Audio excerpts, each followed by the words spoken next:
A to Z YouTube channel में मैं शाहिद आपका इस्तकबाल करता हूँ, खैर मकदम करता हूँ, वेलकम कहता हूँ। शिक्षक भर्ती 2022 का ये फेज़ 2 शुरू है।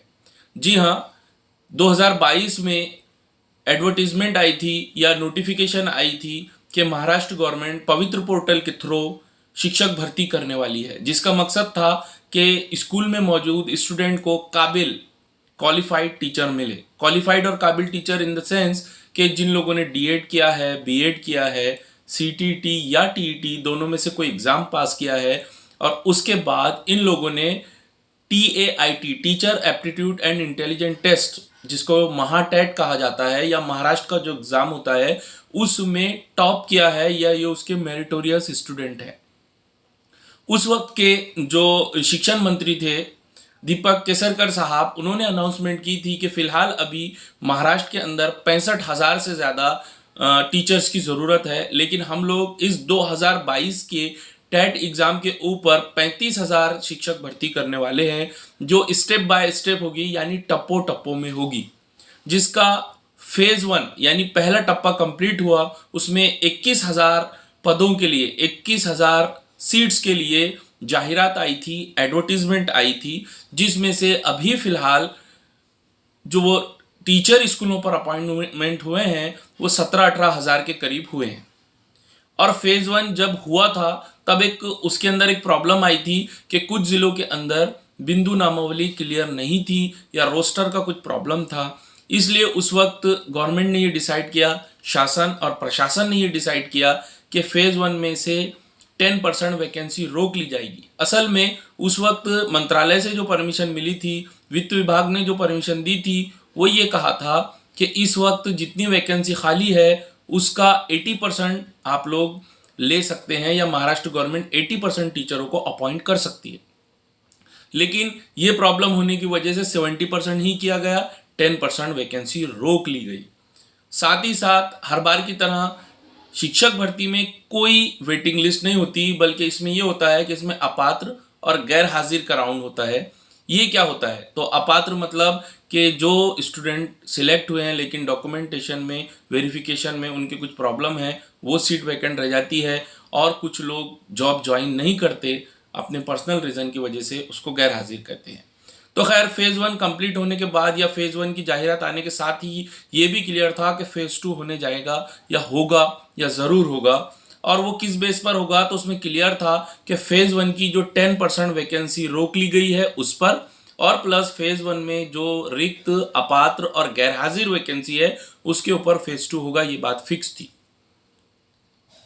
धीरे धीरे टाइम आगे बढ़ता गया और जो फेज़ 2 के इंतज़ार के एस्पिरेंट्स थे, क्योंकि फेज़ 1 में जो लोग लग गए थे वो तो अपनी स्कूलों पर ज्वाइन हो गए थे, लेकिन फेज़ 2 के लिए जो लोग इंतज़ार कर रहे थे कि हमसे ये वादा किया गया था कि 35,000 वैकेंसी फुल की जाएगी, तो अभी तो 17-18 हज़ार ही फिल हुए हैं, यानी अभी भी 15-17 हज़ार और वैकेंसी आ सकती है फेज़ 2 में। वो बहुत बेचैनी के साथ इसका इंतज़ार कर रहे थे, लेकिन ऐसा लगने लगा था कि गवर्नमेंट इलेक्शन होने वाले हैं, गवर्नमेंट अगर बदल गई तो क्या होगा।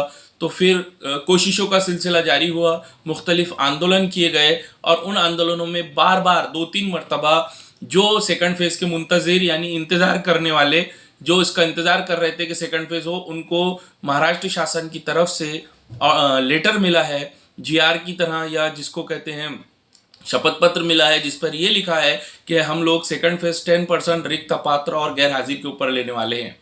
सब लोग यहाँ तक मुतमईन थे। उसके बाद इलेक्शन ख़त्म हुए, फॉर्चुनेटली गवर्नमेंट वही आई और फिर हम लोग शासन प्रशासन के दरबार में पहुँचे कि आप वादे के मुताबिक फेज़ 2 लीजिए।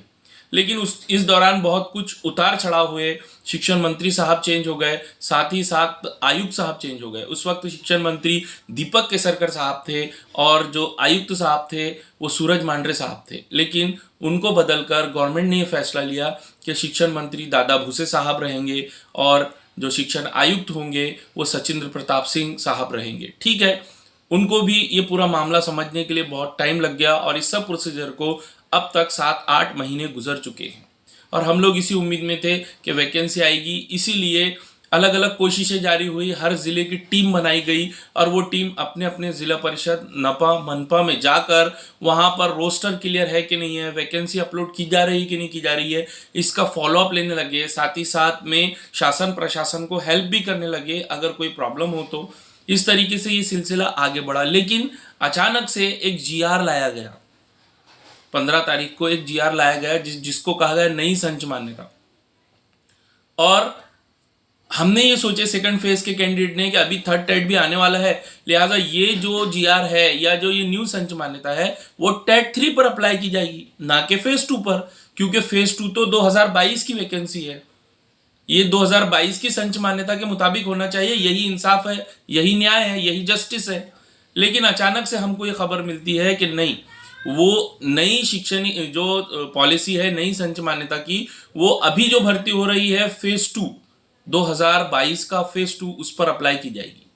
जिसकी वजह से ये हुआ कि वैकेंसी ऊपर नीचे हो गई, कम ज्यादा हो गई, या जेडपी की वैकेंसी ही रोक ली गई। अब जेडपी की वैकेंसी रोकने के पीछे जब पूरा पाठ पुरावा किया गया, पता किया गया, तो बहुत सारे रीजन है। सबसे पहले तो नई संच मान्यता के मुताबिक शासन प्रशासन का ये कहना है कि टीचर एक्सेस हो गए।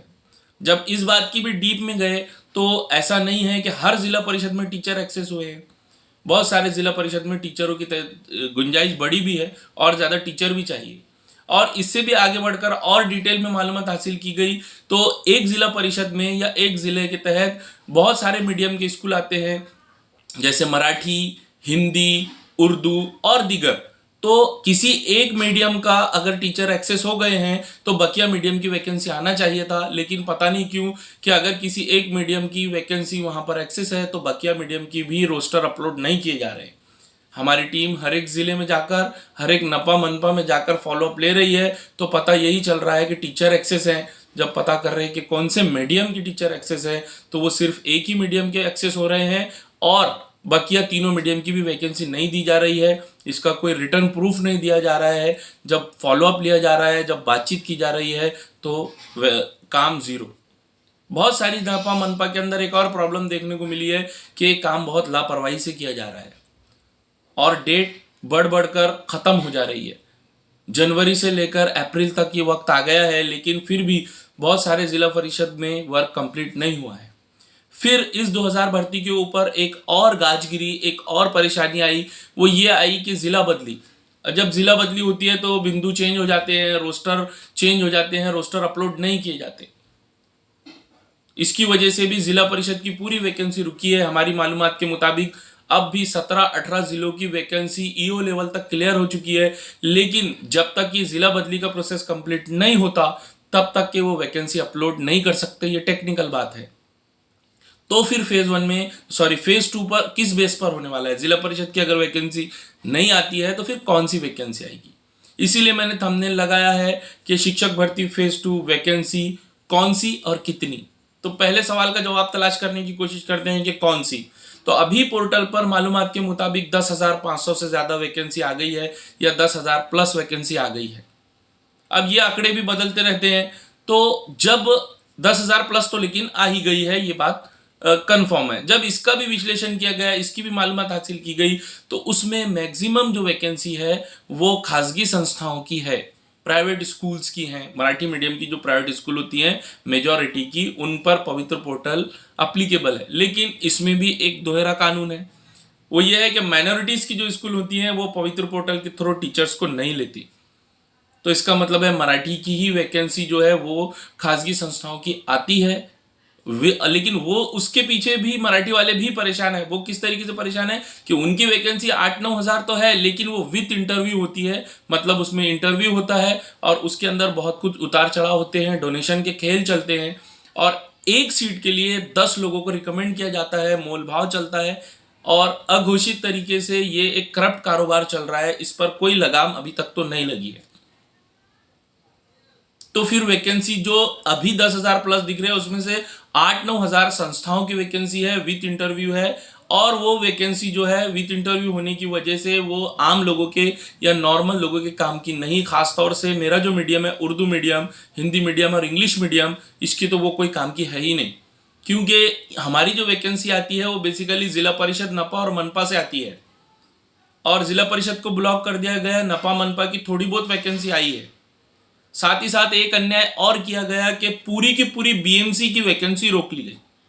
बीएमसी में जब इसके बारे में इंक्वायरी की गई तो कहा गया कि हमारे पास एक लेटर मिला है हमको राज्य शासन की तरफ से कि जो टीचर सरप्लस होंगे संस्थाओं के अंदर, खासगी संस्थाओं के अंदर, उनको हमारे यहाँ लाया जाएगा, समायोजन किया जाएगा। मतलब कि बीएमसी की भी वैकेंसी आने वाली नहीं है। जबकि फेज 2 तो होने वाला था, फेज 1 की 10% रिक्त, अपात्र और गैर हाजिर की। तो अगर इस तरीके से देखा जाए तो सिर्फ अपात्र गैर हाजिर ही 5000 होते हैं फेज 1 के ऑल मीडियम मिलाकर, और 10% अलग से। अगर मैं उर्दू का कैलकुलेशन आपको बताता चलूं तो मेरी डिटेल के मुताबिक, जितनी मालूमात मेरे पास है उसके मुताबिक अगर गौर किया जाए तो फेज 1 की 10% जो रोकी गई थी वैकेंसी, वो 250 से ज्यादा होती है। इसी तरह से उसके अंदर ऐड होने वाली थी रिक्त, अपात्र, गैर हाजिर। जो डेटा हमारे पास जमा हुआ है, रिक्त, अपात्र, गैर हाजिर तकरीबन 300 के करीब वैकेंसी होती है। यानी 250 और 300 ये 500, 550 के करीब वैकेंसी होती है। इसके अलावा जिन लोगों ने फेज 1 में वैकेंसी ही नहीं दी थी, जिन नपा ने और मनपा ने वैकेंसी नहीं दी थी, महानगर पालिका और नगर पालिका ने वैकेंसी नहीं दी थी, वो वैकेंसी प्लस में आने वाली थी। लेकिन जब अब फेज 2 का पिटारा खुला है तो उसमें से क्या निकला है कि 10% वैकेंसी भी नहीं आने वाली, रिक्त, अपात्र वैकेंसी भी नहीं आने वाली, जिला परिषद की जगह भी नहीं आने वाली। सिर्फ नगर पालिका और महानगर पालिका की विदाउट की जो जगह है उस पर सेकंड फेज होने वाला है, और प्लस जो खासगी संस्थाएं हैं उनकी विथ इंटरव्यू की जगह पर होने वाला है। तो सेकंड फेज का ये कोई मतलब नहीं रह गया। इन शॉर्ट अगर सेकंड फेज को कहा जाए फिर तो ये क्या खासगी संस्थाओं के लिए ही सेकंड फेज हो रहा है? ये बहुत बड़ी नाइंसाफी है। टैब बढ़ बढ़कर मिला है। जब इंक्वायरी की जा रही है तो कह रहे हैं कि जिला परिषद की वैकेंसी आएगी, लेकिन 2022 की संच मान्यता पर सेकंड फेज होने वाला था, तो फिर इसके अंदर 2024 की संच मान्यता क्यों अप्लाई की गई, हमारा सवाल यह है। दूसरी बात यह है कि अगर आप सोचिए कि वो 10% उस वक्त ना रोकी जाती और फिल कर ली जाती तो जो लोग 1 नंबर और 2 नंबर से रह गए हैं वो आज ज्वाइन होते। तो वो वैकेंसी तो ऑलरेडी पोर्टल पर आ चुकी थी। फिर सुप्रीम कोर्ट का जजमेंट भी है कि आप दरमियान से रूल चेंज नहीं कर सकते। तो फिर ये कैसे हुआ कि 22 की शिक्षक भर्ती पर 24 के कुछ सारे रूल लगा दिए गए? और ये फेज 2 डिले होने की एक और वजह भी है कि 22 की शिक्षक भर्ती में एक आरक्षण को ऐड करने के लिए पूरे रोस्टर वापस से चेंज किए गए। ये किस तरीके से जायज साबित हुआ ये भी किसी की समझ में नहीं आया। 2024 का आरक्षण ऐड करने के लिए 2022 की पूरी बिंदु नामावली, पूरे रोस्टर वापस किए गए, उसके अंदर वो वैकेंसी ऐड की गई और अब वो चीजें सामने आ रही हैं, जिसकी वजह से सेकंड फेज और डिले हुआ और इसी की वजह से 10% और रिक्त, अपात्र और न्यू संच मान्यता हमारे ऊपर लाद दी गई।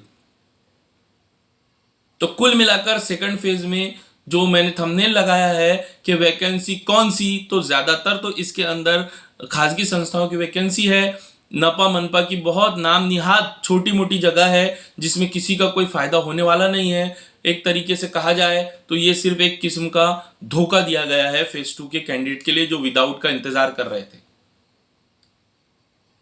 और कितनी आने वाली है तो अभी तक 10,000 प्लस की डिटेल हमारे तक पहुंची है, आगे देखते हैं। और एक बहुत बड़ी नाइंसाफी जिसकी तरफ मेरा इशारा है या मैं जिसकी तरफ बोलना चाहूंगा वो है बीएमसी की वैकेंसी क्यों रोक ली गई। अगर बुनियादी तौर पर देखा जाए तो उर्दू, इंग्लिश और हिंदी पूरे महाराष्ट्र के नपा, मनपा, जेडपी वगैरह मिलाकर भी जितनी वैकेंसी नहीं होती है उतनी अकेली बीएमसी की वैकेंसी होती है। बीएमसी की वैकेंसी रोककर उर्दू, इंग्लिश, हिंदी वालों के साथ बहुत बड़ी नाइंसाफी की गई है। वैसे तो इस फेज 2 के अंदर इतनी नाइंसाफियां की गई है कि एक अच्छी खासी लिस्ट तैयार हो जाती है उसकी। फेज 2 जिस बुनियाद पर होने वाला था, जिसका वादा किया गया था, वही बदल दिया गया, यानी 10% रिक्त, अपात्र, गैर हाजिर।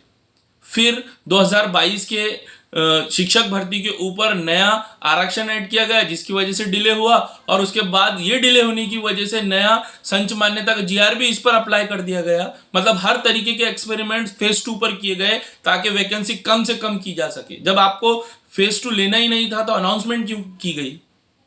तो इस तरह के हालात से अभी फेज 2 गुजर रहा है। लेकिन अभी भी टैब ओपन है। जिन संस्थाओं ने रजिस्ट्रेशन किया है, हमारी कोशिश जारी है और हम कोशिश कर भी रहे हैं। मैं इस वीडियो के ज़रिए जो लोग इस वीडियो को देख रहे हैं उनसे रिक्वेस्ट करता हूं कि अभी भी जिन नपा, मनपा और जेडपीज ने 18 जेडपीज की रोस्टर क्लियर है, वो किसी भी वक्त अपलोड किए जा सकते हैं अगर हम सही तरीके से फॉलोअप लें तो फिर से हर बार की तरह वही गुजारिश करूंगा आपसे कि जब तक के जाहिरात नहीं आती तब तक वैकेंसी अपलोड की जा सकती है। हाँ, मैं एक बार फिर से दोहराऊंगा कि टैब बंद वगैरह ये सब अफवाह है, ये इस पर यकीन नहीं किया जा सकता, इस पर यकीन करना भी नहीं चाहिए, क्योंकि अभी तक ऑफिशियल कोई नोटिफिकेशन नहीं आई है। जिन संस्थाओं ने रजिस्ट्रेशन कर लिया है वो संस्थाएं जाहिरात अपलोड कर सकती हैं।